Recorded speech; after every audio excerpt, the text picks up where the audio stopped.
स्वागत है आप सबका। आज के इस वीडियो में हम बात करने वाले हैं भारत के उपराष्ट्रपति के बारे में। तो बने रहिए हमारे साथ वीडियो के अंत तक।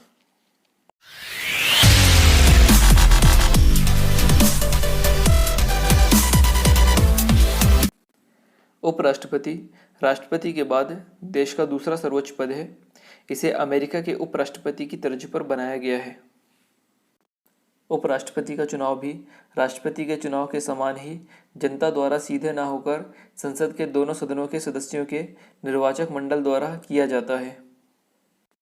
परंतु इसमें दो बातें भिन्न हैं। इसमें संसद के निर्वाचित और मनोनीत दोनों सदस्य होते हैं, जबकि राष्ट्रपति के चुनाव में केवल निर्वाचित सदस्य ही होते हैं। नंबर 2, राज्य विधानसभाओं के सदस्य इसमें शामिल नहीं होते, जबकि राष्ट्रपति के चुनाव में राज्य विधानसभाओं के निर्वाचित सदस्य शामिल होते हैं। ऐसा इस कारण से होता है कि राष्ट्रपति राष्ट्र का प्रमुख होता है और उसमें केंद्र एवं राज्य दोनों के प्रशासन की शक्तियां निहित होती हैं। इसलिए उसके चुनाव के लिए आवश्यक है कि संसद एवं राज्य विधायिका के सदस्य शामिल हों। लेकिन उपराष्ट्रपति का कार्य सामान्य होता है। उसका मुख्य कार्य राज्यसभा की अध्यक्षता करना है। यह कभी कभी ही होता है कि वो भी बहुत थोड़े समय के लिए कि वह राष्ट्रपति के कर्तव्यों का निर्वहन करे। इसलिए यह जरूरी नहीं लगता कि राज्य विधायिका के सदस्यों को उपराष्ट्रपति के चुनाव में आमंत्रित किया जाए। उपराष्ट्रपति का चुनाव भी राष्ट्रपति के समान ही आनुपातिक प्रतिनिधित्व के आधार पर एकल संक्रमण मत द्वारा गुप्त मतदान से होता है। राष्ट्रपति एवं उपराष्ट्रपति दोनों चुनावों से संबंधित सभी शंकाओं और विवादों की जांच और निर्णय उच्चतम न्यायालय द्वारा किए जाते हैं, जिसका निर्णय अंतिम होता है।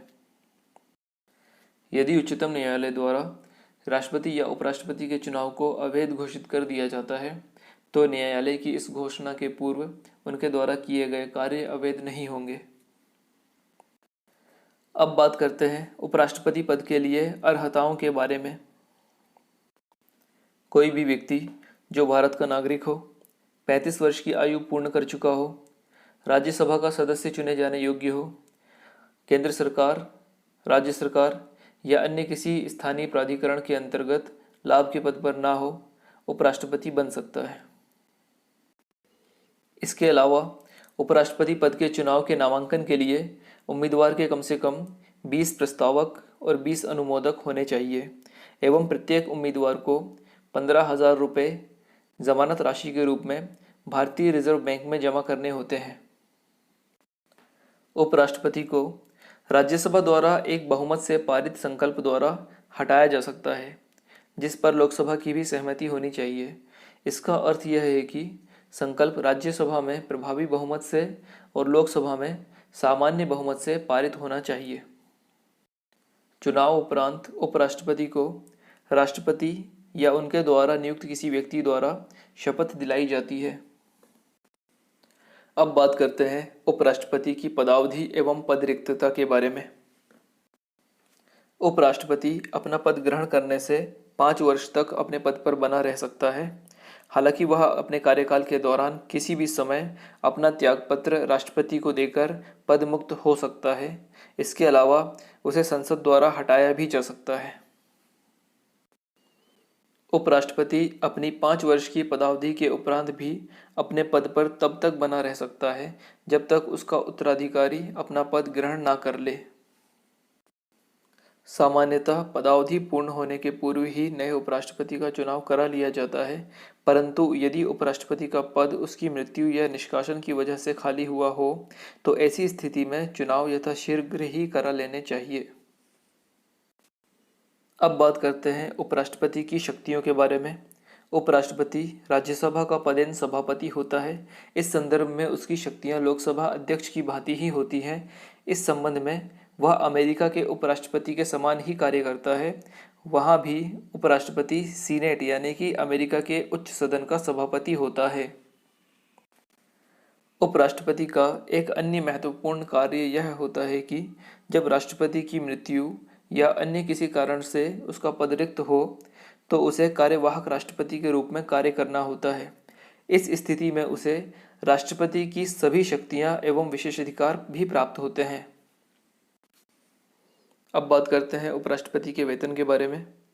उपराष्ट्रपति का वेतन 4 लाख रुपए प्रतिमाह होता है, जिसे 2018 में बढ़ाया गया। 2018 से पूर्व उपराष्ट्रपति को 1,25,000 रुपये प्रतिमाह वेतन के रूप में प्राप्त होते थे।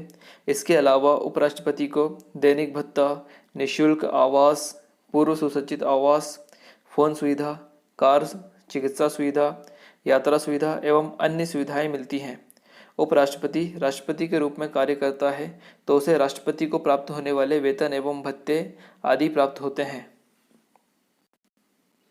अब तुलना करते हैं भारत एवं अमेरिका के उपराष्ट्रपति पदों की। यद्यपि भारत के उपराष्ट्रपति का पद अमेरिका के उपराष्ट्रपति के मॉडल पर आधारित है, परंतु इसमें काफ़ी भिन्नता है। अमेरिका का उपराष्ट्रपति राष्ट्रपति का पद रिक्त होने पर पूर्व राष्ट्रपति के कार्यकाल की शेष अवधि तक अपने पद पर बना रहता है, जबकि भारत का उपराष्ट्रपति राष्ट्रपति का पद रिक्त होने पर पूर्व राष्ट्रपति के शेष कार्यकाल तक उस पद पर नहीं बना रहता, बल्कि वह एक कार्यवाहक राष्ट्रपति के रूप में कार्य करता है जब तक कि नया राष्ट्रपति अपना कार्यभार ग्रहण न कर ले। अतः स्पष्ट है कि संविधान ने उपराष्ट्रपति की क्षमता के अनुरूप उसे कोई विशेष कार्य नहीं सौंपे। यह पद राजनीतिक निरंतरता को बनाए रखने के लिए सृजित किया गया है। आज के लिए बस इतना ही। अगर आपको हमारी वीडियो अच्छी लगी तो इसे लाइक करें, चैनल को सब्सक्राइब करें और बेल आइकन ज़रूर दबाएं। अगर आपके पास हमारे लिए कोई सुझाव है तो उसे हमें कमेंट करके ज़रूर बताएं। मिलते हैं अगली वीडियो में। Thanks for watching.